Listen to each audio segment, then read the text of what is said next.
Өнөөдрийн видеогоор би YouTube дээрх TED Talk-ын 4.1 сая үзэлттэй 2 бестселлер ном гаргасан бизнес лидерүүдэд харилцааны коуч хийдэг behavioral researcher Vanessa Van Edwards-ийн өөрийнх нь YouTube channel болон бусад YouTube дээр орсон интервьюнуудыг нь бараг нийлээд 10 гаруй цагийн интервьюг үзээд харилцааны талаар сурсан зүйлээ ярьж өгье.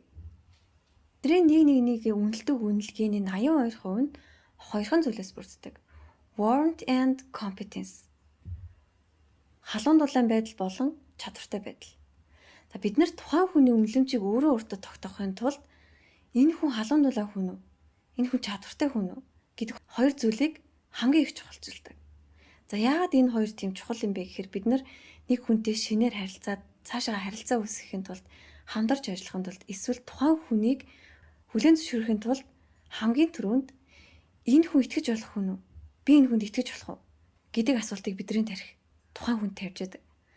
Халуун дулаан байдал нь энэ асуултанд тийм гэж хариулт өгж байгаа. За халуун дулаан байдал гэдэг нь юу юм гэхээр нээлттэй, дайрсаг, дэмжлэгтэй, аливаа зүйлд тийм дэмжих хандлагатай, зөвшөөрөх хандлагатай, тийм харилцаад хялбар, урам зоригтой тийм байдлыг хэлж байгаа. За нөгөө талдаа бид нар хүмүүст энэ найдаж болох хүн үү? Би энэ хүнд найдаж болох уу? Гэдэг асуултыг бас тавьж идэг.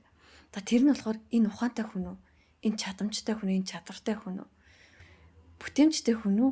Гэдгийг нь бас харж идэг. Энэ нь бас хүмүүсийг үнэлэхэд бас нөгөө 50% нь болж байгаа. За ерөнхийд нь манай контекстэнд оруулаад үзвэл бид нар нэгнээсээ энэ хүн мэдрэмжтэй хүн үү? Энэ хүн ухаантай хүн үү? Гэдэг хоёр зүйлийг нь л маш их хардаг гэсэн. Энэ хоёр дээр нь үндэслээд бид нар тухайн хүмүүсийг үнэлэх үү, дагах уу, сонсох уу, татагдах уу гэдг нь бол шийдэгдчихэд гэсэн. За тэгэхээр ерөнхийдөө хүмүүс бусдыг татах, бусдад нөлөөлөлтэй манлайлалтай байхад бол тухайн хүнд халуун дулаан байдал болон чадвартай байдал хоёулаа маш баланстай, тэнцвэртэйгээр өөрт нь суусан байх хэрэгтэй. Тэгжиж чи хүмүүс таалагдана, хүмүүс чамд татагдана, хүмүүс чамайг сонсон, даагна. Тэгээд чамайг өөрөөсдийнхөө манлайлагч байхыг хүлээн зөвшөөрнө. За тийхгүйгээр бас ингээд баланс алдагдсан тохиолдлууд маш их байд юм байна. Жишээлбэл зарим хүмүүс болохоор чадвартай байдал нь бага, халуун дулаан байдал нь амар өндөр байхаар тухайн хүн ерөнхийдөө ингээд хүмүүс тэр хүнд амар дуртай боловч нэг тийм найдаж чаддгүй юм байна. Тийм хүмүүс дээр ямар асуудал үүсдэг вэ гэхээр өгн өчгүй нөлөөлөл нь бага, байгаа зүйлээсээ дутуу үнэлэгдэх магадaltaй тийм хүлээн зөвшөөрөл бага авдаг.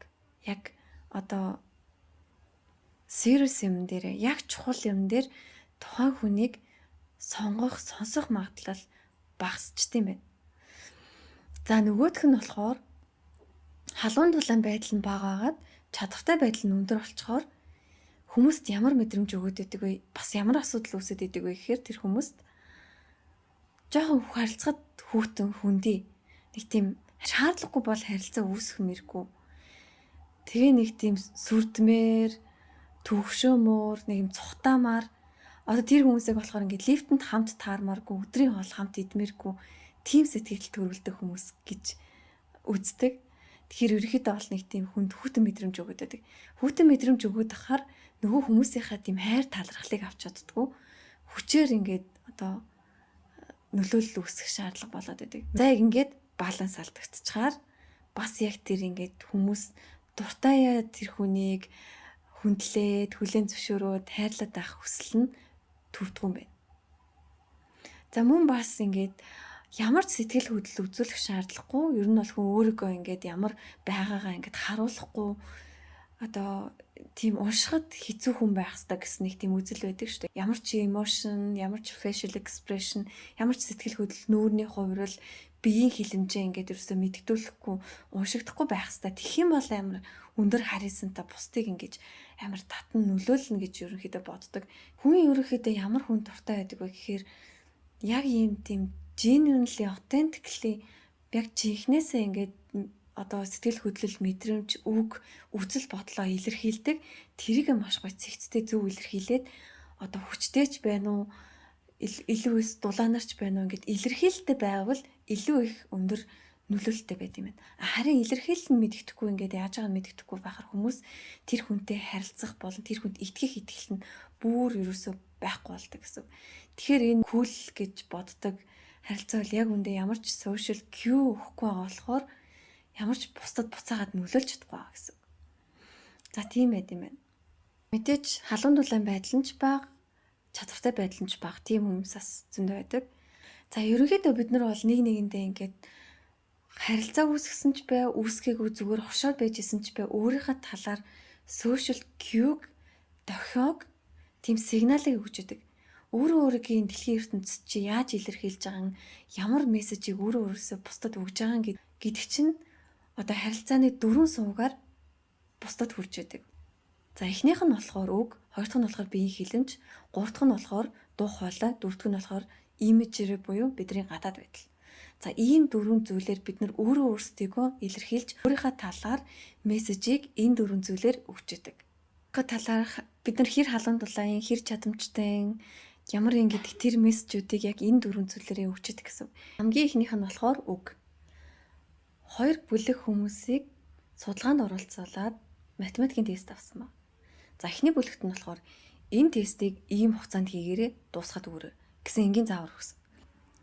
Хоёр дахь бүлэг хүмүүст нь болохоор энэ тестийн хичнээн асуултыг амжилттай хариулж чадхаа энэ шалгалтыг хэр ялж чадхаа үзээрэй гэсэн даалгавар өгсөн ба.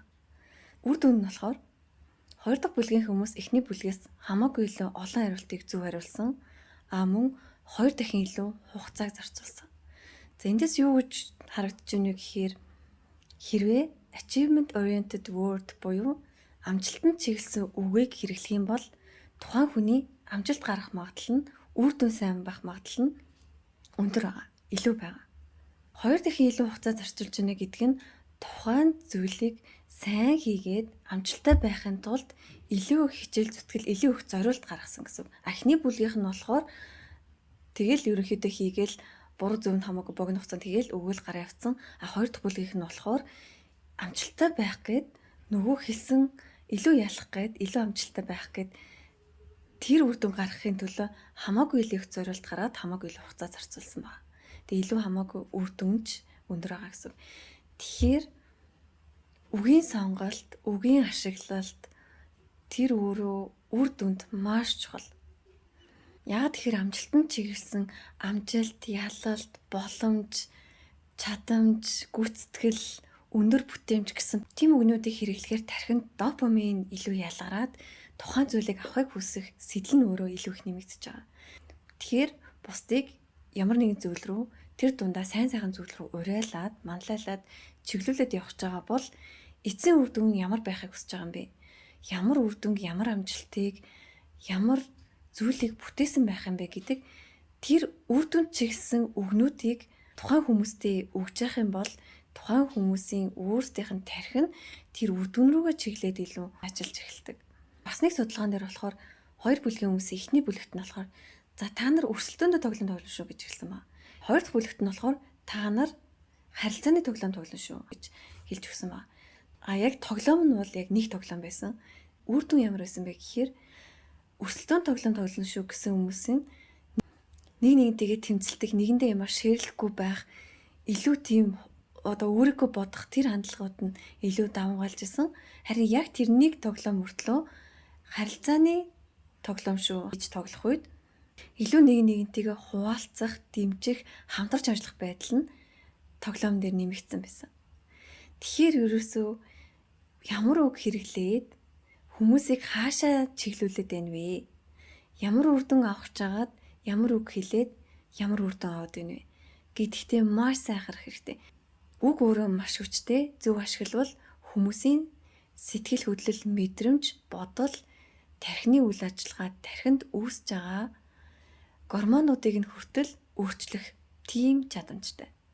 Бие махбодын chemistry буюу химийн урвалыг нь хүртэл өөрчлөх боломжтой. За дараагийнх нь болохоор хоёр дахь нь болохоор биеийн хилэмж. Хил яриа ерөнхийдөө бол хожим өссөн зүйл. Тэрнээс өмнө бид нар дандаа дохиод зангаа биеийн хилэмжээрээ нэг нэгнтэйгээ харилцдаг байсан. За бидний нийт харилцааны 60%-ийг non-verbal communication буюу өгөн бус харилцаа, биеийн хилэмж эзэлж байдаг. Үүнд болохоор бидний биеийн байрлал, хөдөлгөөн, нүүрний хувирал, одоо дохио зангаа гэх мэт тэр бүх зүйл орж байгаа. За биеийн хилэмжин дээр хамгийн highlight, бүр хамгийн тийм сонирхолтой анх сонсоод бүр тийм гэж үү гэж гайхаж ирсэн тэр зүйлийг хэлээ. За бид нар хүмүүстэй уулзаад хамгийн түрүүнд юуг хардаг вэ гэдэг асуултыг бид нар маш их нэгнээсээ тавьдаг. Хүмүүс нүд, урвал, нүүр, одоо үс, хувцас, заримдаа бүр гутал гэж бас хэлдэг тийм. Яг үүндээ болохоор бид нар хамгийн түрүүнд хүний гарыг нь хард юм байна. Гар нь ил байвал бид нар тэр хүнтэй цаашаа харилцахад илүү амар байд юм байна. За яагаад гэхээр агууд амьдарч явах үеэсээ бид нар хин нэгэн шинэ хүн ирэхэд тухайн хүн гартаа ямар нэгэн чулуу зэвсэг барьсан байна уу гэдгийг нь төрүүлж харах хэрэгтэй болд юм. Тэгжиж илүү нэг аюулгүй байдал хамгаалдаг учраас гар руу нэхлээ хард юм байна. Гараа ардаа хийцэн, гар нь эсвэл ингээд доошо ширээн дээр урцсан байх үед тарих тухайн хүний талаарх таамаглалыг яах гээд байгаа зорилгыг нь мэдэж чаддаг болохоор тийм процесс хийхэд хэцүү болд юм байна. Бид нар ч гэсэн яриандаа ингээд гараа ашиглахаар илүү тухайн яриагаа ингээд арай хүчтэй, арай илэрхийлэлтэй байгаад байдаг. Гараа ашиглахгүй болохоор тарих ч гэсэн яг тэр нөгөө ярьж байгаа зүйлээ процесслахад хэцүү байдаг. Тийм болохоор гарын жестур маш чухал. Чи ямар нэг ярилцлаганд орох гэж байгаа, презентацийн авах гэж байгаа, пич хийх гэж байгаа, ямар нэг юм зарах гэж байгаа, эсвэл бүр болцоонд ингэж явах гэж байгаа бол тухайн хүндээ ихтгэл төрүүлэх гэж байгаа тийм нөхцөл байдалд орж байгаа бол заавал гараа ил байлгах хэрэгтэй. Гараа ингээд халаасандаа хийх ч юм уу, эсвэл ямар нэгэн юмны араар ингээд харагдуулах биш, ингээд нээлттэй ил байх юм бол тухайн хүн чинь чамд итгэх магадлал нь өндөр болно. Бүх ингээд биеийн хилэмжүүд яг нөгөө эхнийх шиг халуун дулаан илэрхийллөө эсвэл одоо чадвартай байдлаа илэрхийлэх биеийн хилэмжүү гэдгээр бас ялгаатай байдаг. Жишээлбэл бид нар мэдлэгтэй сайн уу гэдэг энэ гарын байршил бол илүү ингээд дулаан нээлттэй байдлыг илэрхийлж байгаа. Гэхмэд биеийн хилэмжүүд болохоор өөр ийм илэрхийлэмжүүдийг илэрхийлж байдаг. Гурав дахь нь болохоор дуу хоолой. Дуу хоолойны өнгө, үгээ хэлж байгаа байдал, тухайн ингээд хоолой нь ингээд бүрэн гарч байгаа байдал тэр болгом харилцаанд өөрийгөө илэрхийлэхэд бас маш том ингэж илэрхийлэмж болж байдаг. За яг ингээд дуу нь гарахгүй байх ч юм уу, эсвэл ингээд хитрхи нарийн өнгөөр ярих, эсвэл хитрхи дээгүүр өнгөөр, доогуур өнгөөр ярих гэдэг дээр ч гэсэн маш том ялгаанууд байгаа. Асал чамаг дулаан хүн үү, эсвэл хүүтэн хүн үү ч гэдэг юм уу тий.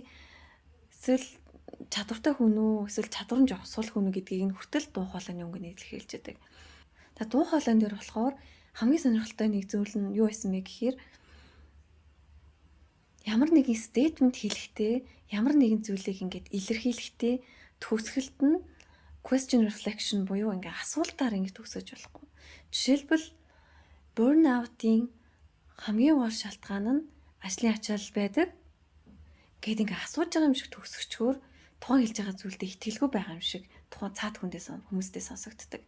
Яагаад гэхээр ерөнхийдөө худлаа хэлж байхдаа хүмүүс асуулт асуудаг.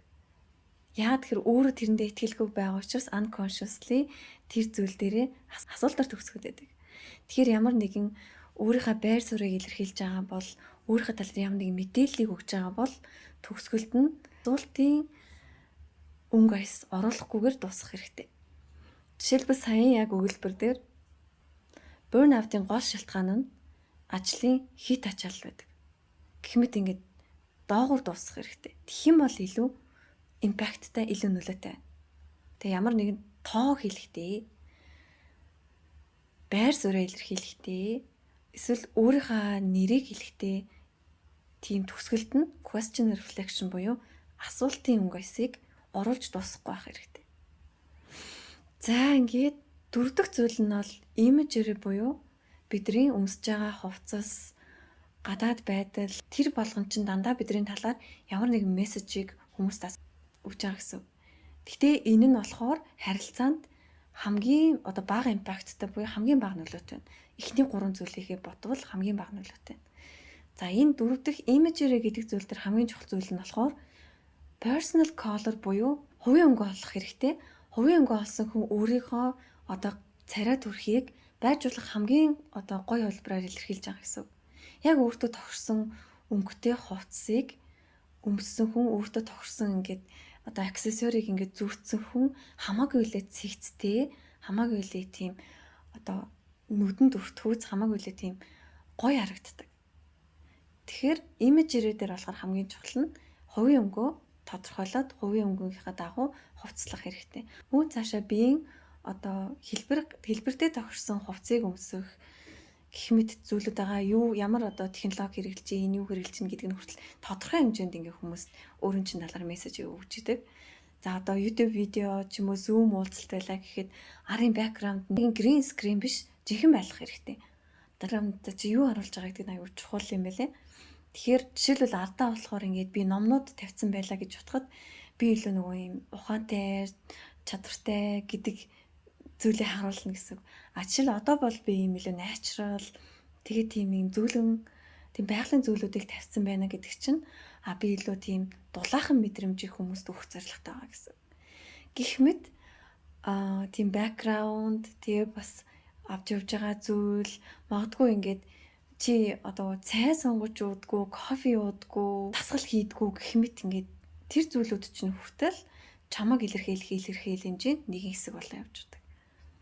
За тэгэхээр энэ дөрвөн зүйлээ чинь илэрхийлэмж нь халуун дулаан байна уу? Чадамжтай гэдгийг илэрхийлж гин үү?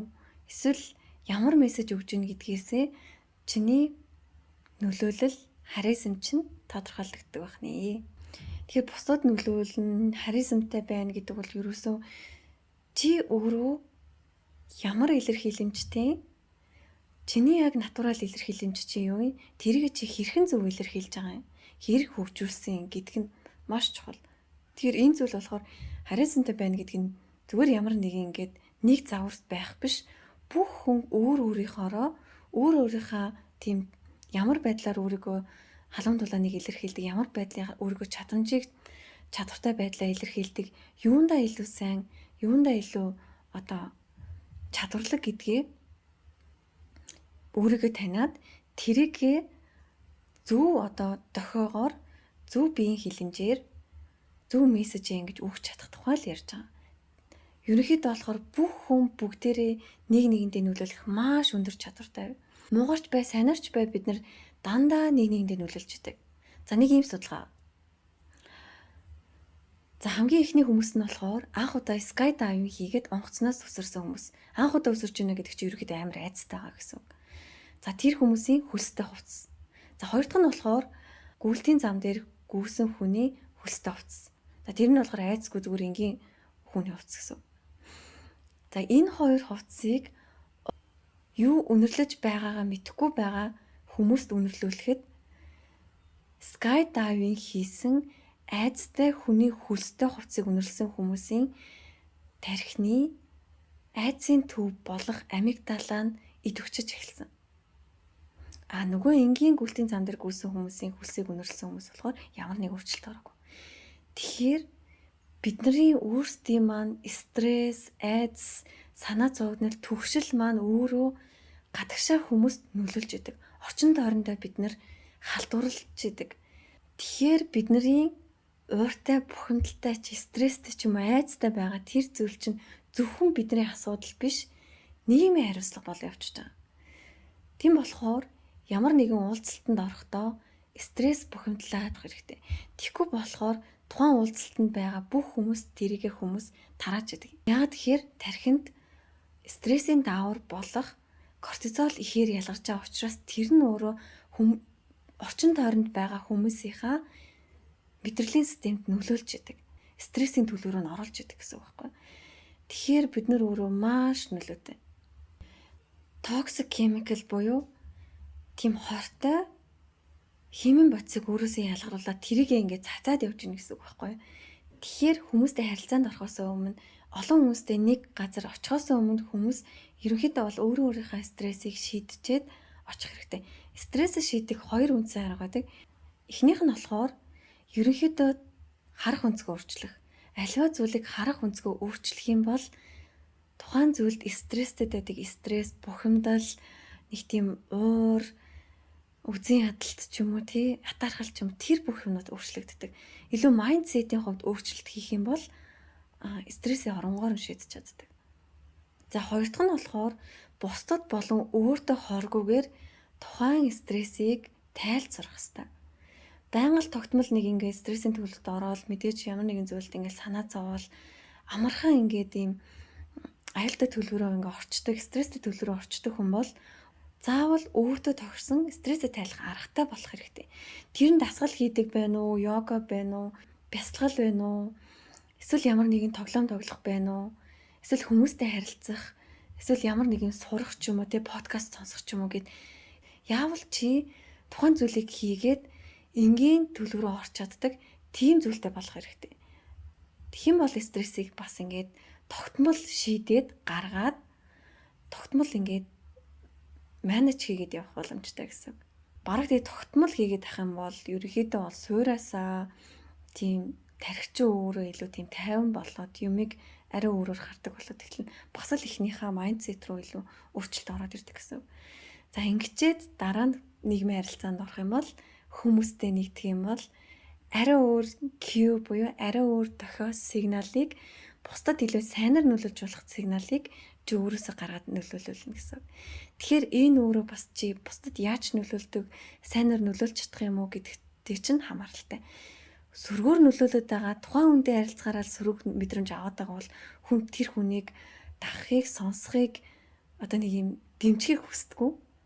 Өөрт нь ингээд тийм гой мэдрэмж өгöd байгаа хүмүүсийг л илүү хүн ингээд дэмжиж, дагаж, талархаж, хайрлаж тэ илүү тэр хүнийг ингээд даган дуурайх хандлагатай байдаг. Тэгвэл ерөнхийдөө яаж халуун дулаан байдлаа сайжруулах вэ? Яаж чадамжтай байдлаа сайжруулах вэ гэхээр яагаад би халуун дулаан биш байна вэ гэдгийг анзаарах хэрэгтэй, ажиллах хэрэгтэй, өөрийгөө таних хэрэгтэй. Бас миний ямар чадрууд дутуу байна гэдгээ дээрээ өөр дээрээ бас анализ хийх хэрэгтэй. Яг энэ асуултуудаас юг сайжруулах вэ гэдг нь гарч ирнэ. Энэ бүхэн өөрөө цэвэр сурж болдог, хөгжүүлж болдог, өөрийгөө илүү таньж мэдээд өөрийгөө илүү гоё, authentically, naturally тийм бүр жинхэнэ байдлаар өөрөөс нь ингээд дотроос нь гоё гарч явах тусмаа хүнд илүү хүчтэй бодог. Яг энэ дээр ингээд хурамч инээмсэглэл болон жинхэнэ инээмсэглэл хоёр дээр ингээд судалгаа авахад хурамч инээмсэглсэн хүний зургийг харж байгаа хүн дээр болохоор ямар нэг өөрчлөлт гараагүй, жихнээсээ инээмсэглэж байгаа хүний зургийг харсан хүнд нь тархинд нь эерэг мэдрэмж төрж байсан. fMRI гэдэг машинаар ингээд тухайн үед нь хэмжээд үзэхэд одоо энэ бусад нөлөөлөх, бусдыг татах, харизм гэдэг зүйлүүд бол ерөөсөө фейк хийдэг, хуурамчаар бүтээдэг зүйл ерөөсөө биш. Өөрийнхөө натурал тийм дулаахан байдлыг, натурал тийм чадамжуудыг хөгжүүлснээрээ тэрийг зөв илэрхийлж сурснараа гүн бат нөлөөлөл үзүүлдэг тийм зүйл байгаа. Тэгэхээр бусад нөлөөлнө, бусдыг маллална гэдэг бол цэвэр ерөөсөө жинхэнэ байдлаас үүсдэг зүйл байгаа. Энэ дээр нэг маш чухал зүйл байгаа. Хэрвээ чи бусдад таалагдахыг хүсэж ивэл үнэхээр бусдад таалагдах нь бусдад ийм нэр хүндтэй байх нь чамд үнэхээр чухал бол чи хамгийн түрүүнд өөрөө өөртөө таалагддаг болох хэрэгтэй. Өөрөө өөртөө таалагдчихийж тэр өөрөө өөртөө таалагдсан мэдрэмж чинь бусад руу гарч иж чамаас ялгарч иж бусад хүмүүс тэрэнд чинь татагдана. Тийм болохоор ямар нэгэн өөртөө таалагддаггүй мөртлөө ямар нэгэн ярианы техник, тийм ярих урлаг, илтгэх урлаг сураад эсвэл ямар нэгэн худлаа биеийн хилэмжүүдийг сураад сүр бараа ингээд бүрдүүлээд явснараа чи authentically хүмүүсийг бол татаж чадахгүй. Чи нэг тийм хоосон хүн л харагдана. Тийм болохоор өөрөө өөртөө яг таалагддаг, өөртөө дуртай хүн яг тэр мэдрэмж нь бусд руу гараад бусдыг илүү сонирхоод бусдаас сайн сайхан зүйлийг хараад эхэлдэг болохоор эргээд бусад хүмүүс тэр хүнийг таалаад эхэлдэг. Тэгэхээр ерөөсөө чи нэг зүйлийн араас desperately буюу нэг зүйлийн араас гуйж хитрхи их авах гэж хүсэж тийм хоосорсон мэдрэмжээр хөөцөлдөх юм бол худлаа дүр бүрдүүлэх юм бол тэр чинь ерөөсөө ажиллахгүй. Харин ч чамайг маш тийм хоосон, хөнгөн, тийм чадваргүй харагдвал. За мөн халуун дулаан байдлыг яаж өөрөөсөө гаргах вэ гэхээр чи өмнөнгөөсөө жинхнээсээ хүмүүстэй харилцах сонирхолтой, хүмүүсээ сайн сайхан зүйлийг нь олж хардаг, хүмүүстэй чин сэтгэлээсээ ярилцах, урам зориг өгөх, чин сэтгэлээсээ хүмүүстэй хуваалцах сонирхолтой тийм хүн байх хэрэгтэй. Тэгжээч чиний халуун дулаан байдал чинь бүрдэнэ. Мөн чи яаж тийм competent буюу чадамжтай, чадвартай, мэдлэгтэй, туршлагатай хүн байх вэ гэхээр мэдээж бас яг л адилхан чи жинхнээсээ өөрөө тийм чадвартай, тухайн зүйлдээ үнэхээр мэрэгсэн ямар нэгэн зүйлийг үнэхээр сайн чаддаг, аливаа зүйлийг ингээд таскийг гүйцэтгээд ард нь гардаг өндөр бүтээмжтэй, эсвэл яг хэлсэн зүйлээ яг хийдэг гэх мэт, мөн сахилах баттай гэх мэт тийм зүйлүүдийг өөрөөсөө харуулж ижил бас яг чи илүү чадвартай хүн байна гэдгээл бусдад презентац хийж чадна гэсэн. Тэр зүйл чинь байхгүй, эсвэл тэр зүйлээ ингээ хуурамчаар илэрхийлээд аваад тэр чинь ч гэсэн хүмүүст мэдрэгдэн, бас л тийм хөнгөн хуурамч санагдана. Тийм болохоор хамгийн чухал хэлэх зүйл би authentic, жинхэнэ бай, үнэн бай, жинхэнэ үнэн хүн бай. Тэг хүн биш юм шиг, тийм робот юм шиг хүйтэн хүндий зан гарах биш. Тэг нэг бол хүмүүс ингээд хитрхи nice, бүр ингээд people please хийгээл, өөрийнхөө мэдрэмжийг үгүйсгээл, бусад хүнийг л сайхан байлгавал, бусад хүмүүст л гоё таалагдчихвэл, бусад хүмүүсээс ингээд магтаал сонсч ивэл гоё байгаад, нэг бол ингээд бусад хүнийг ингээд чадвараараа ингээд дээрээс доошоо дараал, амар чухал байнга факт яриад, байнга шинжлэх ухааны юм яриад хүмүүсийг ингээд дис хийгээл байдаг бол тэр чинь бас хүмүүсийн дургу хүргээд байдаг. Зориуд бүр юм эсвүүцмэр мэдрэмжийг төрүүлээд байдаг.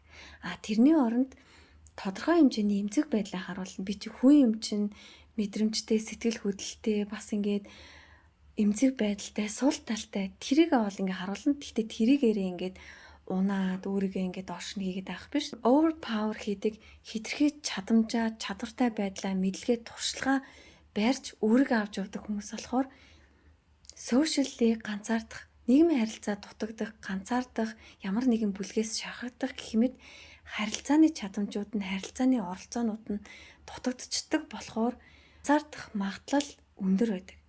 Ганцаардаад нийгмийн харилцаанаас тусгаарлагдаад ирэхээр хүн бас тийм стресстэй, unhappy, тийм тайван бас амьдралын гол сэтгэл ханамжууд доогуур түвшинд яваад байх магадaltaй байдаг. За тэгээд халуун дулаан байдал, мэдрэмжтэй байдал, чадамжтай байдал, ухаантай байдлаа ингээд сайхан хослуулж чадах юм бол чи бүр ямар ч насны, ямар ч генерашны, ямар ч төрлийн, ямар ч үзэл бодолтой бүх хүмүүст зэрэг таалагдах тэр формула, тэр жорыг бүрдүүлээд авлаа гэсэн үг. За мэдээж бусдад нөлөөлнө, бусдын өвөнд байна. Тэгэл хүмүүсийн анхаарлыг татна.